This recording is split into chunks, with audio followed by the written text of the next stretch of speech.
This is Democracy Now!, democracynow.org, The War and Peace Report. I'm Amy Goodman with Nermeen Sheikh. The New York Police Department is facing criticism after arresting an advisor to Mayor Bill de Blasio Tuesday night. Mualimm-ak was arrested while attempting to mediate a police confrontation with a homeless man in Midtown Manhattan. Mualimm-ak had just left an event at George Soros's Open Society Foundations where he read his essay, Hell is a Very Small Place, about his 5 years in solitary confinement. Since being released from prison in 2012, Mualimm-ak has become a prominent advocate for helping previously incarcerated men and women. He serves on Mayor de Blasio's task force on behavioral health and the criminal justice system. Mualimm-ak was arrested Tuesday along with fellow prison activist Joseph Jazz Hayden. 5 other people who attended the book reading were later arrested at the police precinct where they went to inquire about the arrest of Five and Jazz. They were charged with refusal to disperse. Just after he was released, Mualimm-ak recorded a video message describing what happened. I have just been released after being incarcerated for a day or two after a big event that we had at Soros Foundation. The other night, we had a big book launch, Hell is a Very Small Space, with Solitary Watch and Soros Foundation. And when we came outside, Joseph Jazz Hayden, who is the founder of Incarcerated Nation Corporation, our collective of projects, was videotaping an arrest of an emotionally disturbed person. And I felt committed because I'm on the mayor's behavioral health task force, and we've created a system to basically avoid the occurrences that a person has going through the system. There's a special way to treat people with emotional disturbances that was not being respected that night. Jazz being arrested, I stepped in to not intervene, but to try to mediate the problem, and was arrested, accosted, assaulted, injured to the point that I'm getting medical attention, and we will be defending the charges that are placed against us. We're joined now in studio by Mualimm-ak, the co-founder of Incarcerated Nation Corp. He spent 11 years in New York's prison system, 5 in solitary confinement. And Jazz Hayden joins us, the founder of the anti-police brutality organization All Things Harlem, founder of Incarcerated Nation Corp. We are also joined by Terrence Slater, CEO of Incarcerated Nation Corp. And I'm going to begin with Five. Tell us what happened on Tuesday night. So we were facilitating with Solitary Watch and the Open Society Soros Foundation a book launch, which is called Hell is a Very Small Space. It was a very successful launch of multiple projects that we do together in representing the different voices of those who are suffering in solitary, survivors, family members. When we're leaving out, and it was an emotionally disturbed call happening there, and I was speaking to the EMS drivers because that's what I do. I work on emotional disturbances. And being with the Behavioral Health Task Force, we have set up certain protocols that were to happen.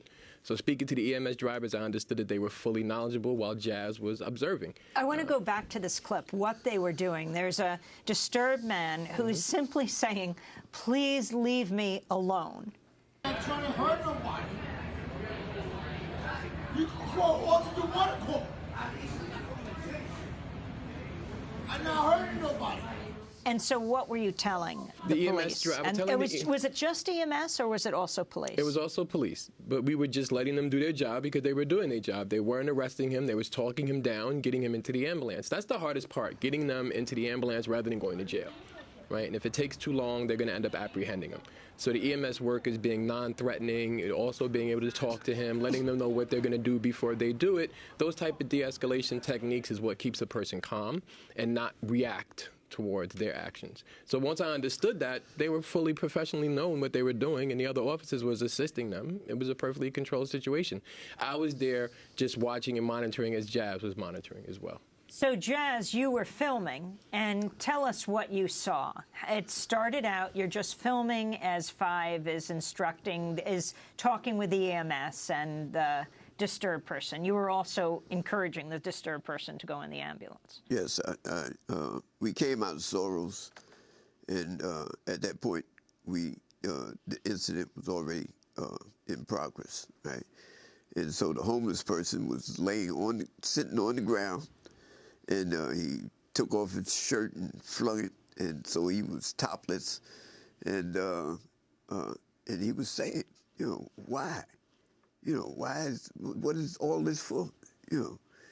I've done nothing to nobody. I haven't hurt anyone, right? So I'm filming because this is what I do, you know. And this was a perfect opportunity. And he was telling me, yeah, record it, you know. This is the homeless person, right? And so eventually the police that were there were doing an excellent job. You know, they were non-confrontational. They were trying to get him to go to the ambulance, which was parked at the curb, right? And as he began to go to as they began to take him to the ambulance, he flailed up, and you can hear me in the background talking about hermanito, suave, hermanito, suave. So you're saying brother, little brother. Yeah, little brother, man. Calm down, man. Calm down. Let's take a listen. They're not going to hurt you.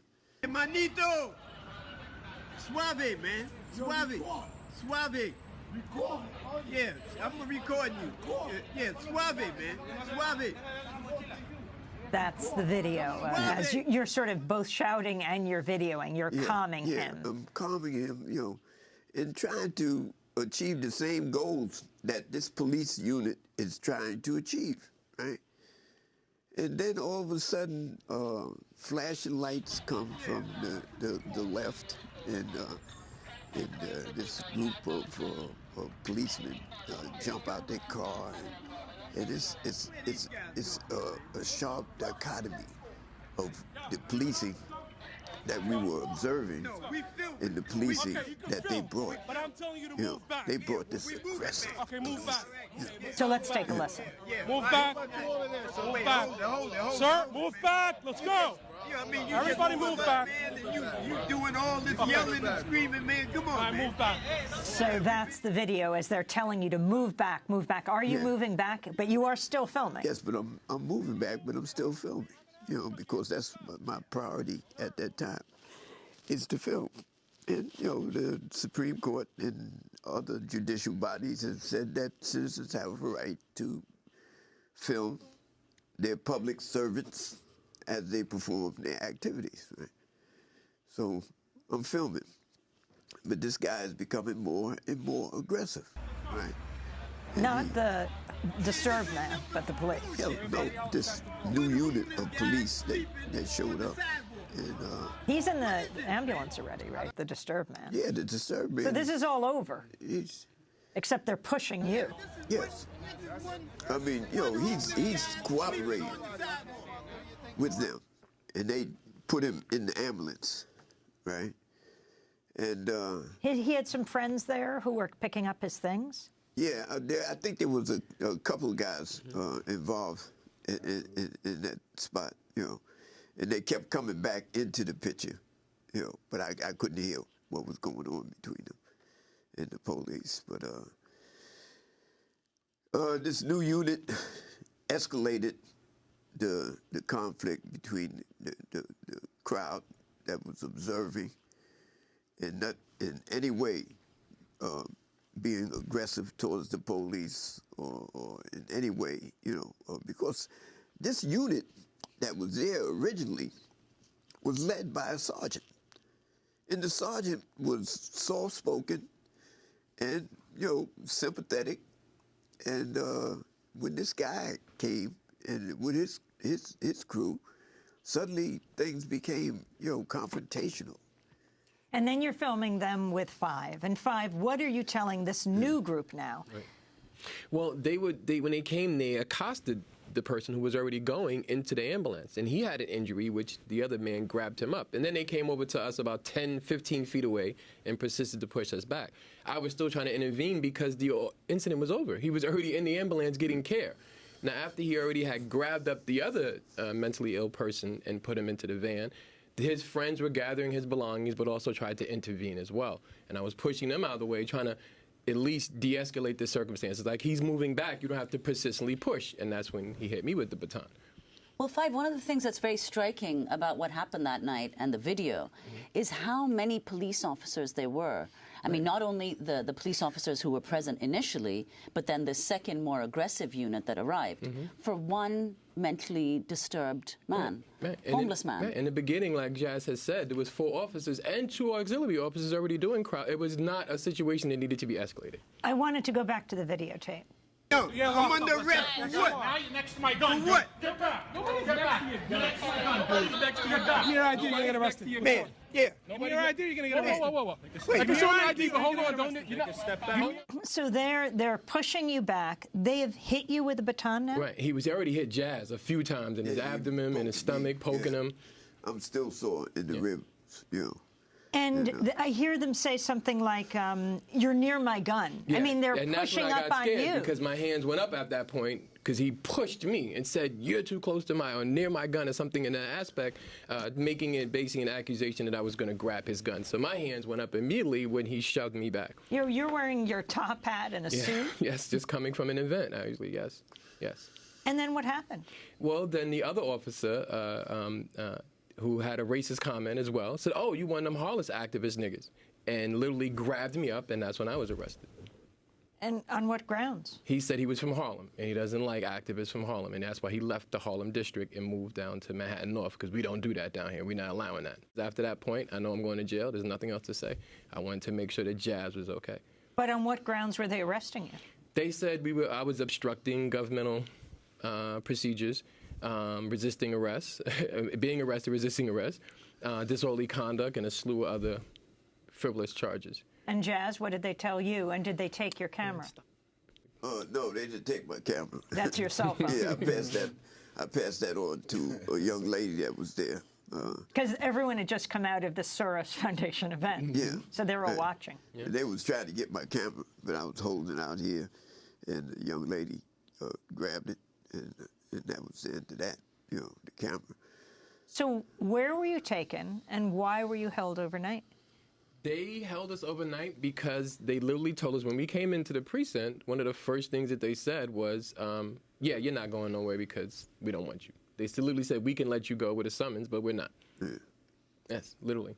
And I already gave my belongings to Dolores Canellis, who was there as well at the event. She came in from California. So it was a big event. And Dolores is? Dolores runs the Family Prison Hunger Strikers organization. She's also a Soros Fellow.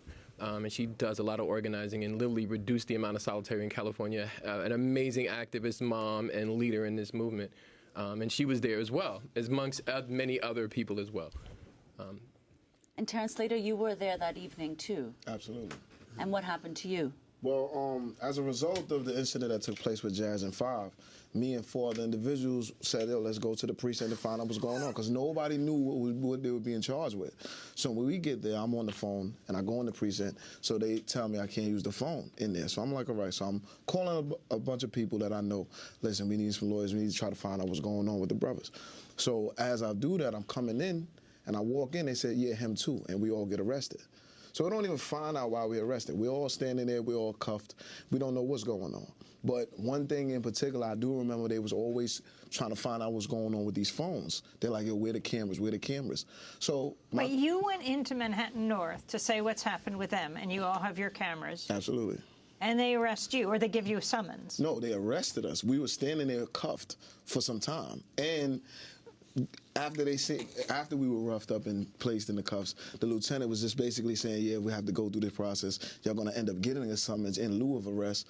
But then I asked, why you're not reading us our Miranda rights? We're standing here in handcuffs. They said, well, we don't really have to do that. And being sarcastic, you have the right to remain silent. I suggest you exercise that now. So I'm sitting there looking like, what's really going on here? Like, I don't really understand. It was really, really confusing. And you're the CEO of Inc., of Incarcerated Nation Corp. Yes, ma'am.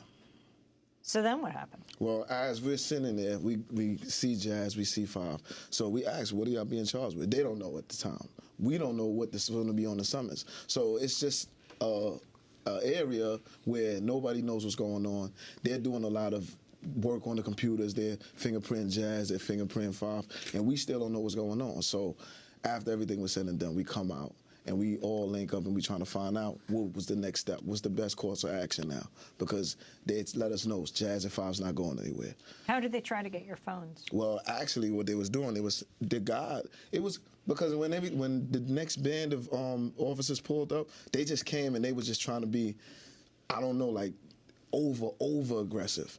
I guess they were trying to scare everybody because one thing that he was trying to do, again, he was trying to grab Jazz's phone.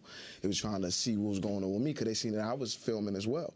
So one thing in particular I remember, because I had 2 phones, and you know how when you get arrested, they take all your property out, they put it in a manila envelope. So the guy opens, the one officer who seems to be the individual who's the most aggressive, he looks in my envelope, he's like, "You got 2 phones, is this your phone?" I said, "Yes, it's my phone." "Are you sure?" Like, it's trying to intimidate me into giving him my phone. So, but luckily the lieutenant was there, because the lieutenant was like, hey, leave it alone. And they allowed me to walk out of there with my phones. And he tried to do that with everybody that was there, because it was 5 of us. And we all walked off with a summons. I still didn't know what I was being charged with until I left with the summons, and it said it on the summons. So are the 2 of you, have you been injured, 5 and Jazz? Oh, man. I feel like I'm 100 years old. You know, and I go to the gym regularly, you know, but they injured the back of my leg, and I can't even do a knee bend. And they was trying to handcuff me, and literally I thought they was trying to break my arms, right? So I still have pain in my elbows and in my wrists, right? And then where he was jabbing me with the club as he was moving me backwards, right?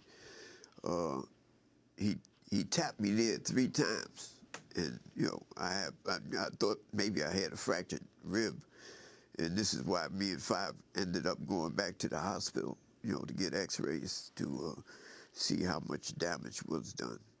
And 5, how much damage was done? Well, I have some injury to my leg. I just had a total knee replacement recently. I tried to explain that to them. I remember when we last interviewed you, yes. right? You had... And then also had some damages to my ankle and some scratches and abrasions and a few bruises. And my wrists, of course, were swollen because when they put the cuffs on, they put them on extra tight, right? Man. And it's a different lens for a person with mental illness. It's a different lens when you're over the age of 55, right? When you're having this type of treatment for them. And the sad part is that the other officers who were there all now have to be silent because of this blue wall of sort of trust that they have. So you have 2 officers who really escalated the circumstances, and everyone else is just like in the precinct having to be complacent. They're being coached. The other younger officers were being coached to how to write the report. So you have the 2 officers who were aggressive telling the other ones how to write the report in front of us, and this is their sort of rookie initiation. This is the problem with NYPD, right? You have officers who are community policing, who understand their importance in being in the neighborhood, being visible, not being threatening, because that's their environment that they're a part of. And then you have officers who come out like it's a war report, right? Like they have quotas and other things to fill, and that's their priorities. So we had these 2 clashing cultures, and it seemed that all those hours that we're in that cell, and then I'm going through it again, being in those small confined spaces, that we were denied medical treatment, up until the point that corrections had to make NYPD give us treatment. So can you explain how you were released? We were released through court. We had to argue about bail because they wanted to give us all high bails, which was one of the major issues I had with the mayor. People with mental illness having bails that are beyond their capacity to pay. As a member of Mayor de Blasio's task force on behavioral health and the criminal justice system, did you ever tell them who you were? That you were an advisor to the mayor on these issues? I spoke that very many times to dulled ears, and he said, "Oh, I don't care about that. Oh, you're one of those Harlem activist niggas. Oh, I know about you. That's why I left the Harlem precinct. That's why I don't deal with them in Harlem. And he locked me up." So he very well knew. The officer, the sergeant, whoever else was there also knew. Have you talked to Mayor de Blasio? Not yet, but I'm hoping to be able to have a meeting with him, and me and Jazz want to sit down and discuss this issue, because it's a problem, but there also has to be a solution to it, right? When we did the first mapping meetings to map out how people with mental illness run through the criminal justice system, we realized that even though incarceration rates was reducing in the city, and we've seen record numbers, people being incarcerated with mental illness was raising. Right? Like in 2010, when we had 29% people with mental illness incarceration, we had about 13,000 people in Rikers. It was packed. But as the years came on, in 2014, we had a reduction rate. Those rates went up. People with mental illness remain in the system longer, go through the system harder, and actually spend more time in prison. So what do you see as the solution? I see it as safe steps, right? The ERs are supposed to have ED units, and that means a certain unit that is prepared so when a person comes in with an emotional disturbance, you're not just saying sit in line and you'll be next, and then they have an altercation with another person, right? You're supposed to have an isolated area. What is ED? An emotional disturbed person, right? That's a non-threatening sort of way of addressing an issue that a person has a mental illness, and this may just be them acting out. They may have missed their medication, they may have had an altercation or incident, a sort of decompensation of their medication, and the attributes of their conditions come out. Now, we already know that our police department are not fully all trained to deal with people with mental illness, but do have some remedial training. So they do understand and know that there are over 10 to 20 million people with serious, persistent mental illness. And we live in a state that is the #1 tourist attraction. We have 20 million commuters. We have another 20 million people that don't even live here. So we have to know that. And we have the biggest municipal police force on the planet. Right? We have more cops than most countries have a small army, and they should be fully equipped and trained or have a crisis intervention team that can react to those circumstances in a proper and appropriate way, because those were some of the provisions that we created. We said if a person, first of all, people with mental illness shouldn't be in the criminal justice system, and if they do, they should be entitled to fair treatment outside of a jail setting and resources upon release. Do you know what's happened to that emotionally disturbed man who was taken away in the ambulance? No, but I do know he was injured. And I'm not sure the extent to that, but I'm trying to look into that because my release was, of course, a whole day and a half later. Right? In my own situation, I was handcuffed to a chair without safe restraints, without some type of cushion straps, and we remained handcuffed in the chair the entire time. Wait, in the police station? In the police station and in the hospital as well. So even though my therapy, handcuffed to the chair, talking to the psych, handcuffed to the chair, getting my medication because I live with mental illness, handcuffed to the chair, spent the night handcuffed to the chair, literally. Where were you held overnight, handcuffed to the chair? And then to the precinct, then back to the precinct, then to Bellevue, then, right. Jazz, were you handcuffed to the chair as well? Yeah, I was handcuffed to the chair, and it was all night. And then during the process of transportation, I'm handcuffed in the back, and I have to sit on a seat in the back of the police car where there's no leg room. You know, and I have to lean on the side and hope that this guy doesn't hit a bump and break my arm, my shoulder, or whatever the case is be. You know, I had to remain constantly Were you seat belted in? No, I wasn't seat belted in. No, absolutely not. Never. You know, and this cuffing individual in the back as you transport him. You mean putting handcuffing your hands behind your back? Try to imagine that. You know, that you're in the back seat of a car or a taxi. You know, and you know the taxi driver is not concerned about you, and he's trying to maneuver in the environment, and you just there having to you know pay attention to every little bump could be a broken arm. Do you mind sharing your age? My age? It's 74. Yeah. And no consideration. I'm not non-threatening. Well, Five, just before we end, I wanted to go back to what you said about the ways in which the police should deal with emotionally disturbed people like the person that night whom you were trying to help. In your experience, especially a homeless person, which I understand he was, how easy is it for them to get even the medical help that they need? Well, now that the task force had created all of these intersections and understand that we can connect different organizations to work together to be able to support that, it's a lot more different now, right? From 2014 on, there's a lot more access for people with mental illness. We have a lot more districts of BRC with Muzzy Rosenblog as well, and that's where he was trying to go. He was trying to get into detox and try to get into the hospital, but through the hospital, he's able to get his medication, he's able to be treated, right, if that hospital is in accordance with the process. And that should leave that he should not leave the hospital without a connection to have outpatient treatment as well. So that means every time you have an encounter with a person, you're creating the solution that will eventually not have them intersect with a police again. And that's their intentions. But it wasn't. And the process, even for me, wasn't the process. We were asking for medical help the entire night. Corrections had to actually say, we're not accepting them until you take them to the hospital. What time and what day were you arrested? This was around 8 o'clock, 9 o'clock, Tuesday night. And when did you get out? Yes, last night. Yes, yesterday evening. We were the last to be held in the court. So over 24 hours? Oh, definitely over 24 hours. You were chained to a chair. You were chained the entire time? The entire time. Yes. Yes. Almost 2 days. Yeah. And being transported and through transit, everything. And denied our medication to the point that the sergeant said, if you want to make this 3 days, you just need to lie to them and tell them you have no medical conditions, you don't need any psychotropic medication and everything. If not, then this is going to take an extra day as a punishment. This is how much we play the number game. We play the number game and treat people like cattle to say, well, if you want this process to be 3 days, then just tell them you have no issues. Now then I will start decompensating and having other issues. So I wanted my medication, which should have been the first response. I should have had that at the precinct. I should have been taken or call an ambulance or have me taken to the hospital. When did you get your lawyer there? At trial, at the court, sorry, at the arraignment, yes. When were you arraigned? That morning, yeah. That morning, but then you were brought back Then we were into brought jail. back, right. Will you be suing? We're looking into that now and building a strategy as we talk to our lawyers because we also want to make a solution out of this, right? No other person should go through this, and I think that it actually negates the efforts that the Behavioral Health Task Force has done. They have done incredible work in mapping the entire system of showing how a person doesn't have those occurrences. Jazz and Terrence, does it make you hesitate to take out your cell phone the next time and film? And that's one of the most troubling things because they were actually acting to intimidate us.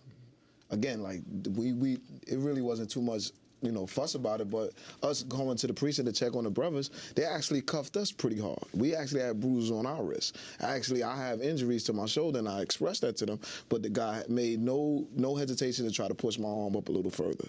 So they were doing all these things to intimidate us. From in the event that this happens again, don't pull your cameras out. And Jazz, surrender is not an option. These public servants, they work for us, and on the sides of their cars, they claim to provide the public with courtesy, professionalism, and respect. And if that's the case, if they're true to that, those principles, then they should have no fear of us filming them, because all we're going to do is show them carrying out what they said they were going to carry out. Courtesy, professionalism, and respect. And if, by chance, they are not carrying out courtesy, professionalism, and respect. CPR. Yes. Courtesy, professionalism, and respect. The motto. Yes, the motto of the policemen's union, PBA, I guess. They have a 50-state coalition, and I think that we are going to have to develop a 50-state coalition also. We want to just we don't want to just talk about the problem. We want to talk about solutions, and that's empowering communities of poor people of color in the political process. We need to get everyone that we can registered to vote in our communities, and we need to control the politics of our communities. Until we do that, we are going to continue to have these problems. Well, I want to thank you all for being with us. The founder of Incarcerated Nation Corp., Jazz Hayden, Terrence Slater, the CEO of Inc., and thank you so much, Mualimm-ak, who is not only with Inc. As co-founder, but also serves as a member of Mayor de Blasio's task force on behavioral health and the criminal justice system. Clearly, a lot of work ahead. Yes, absolutely. Yes.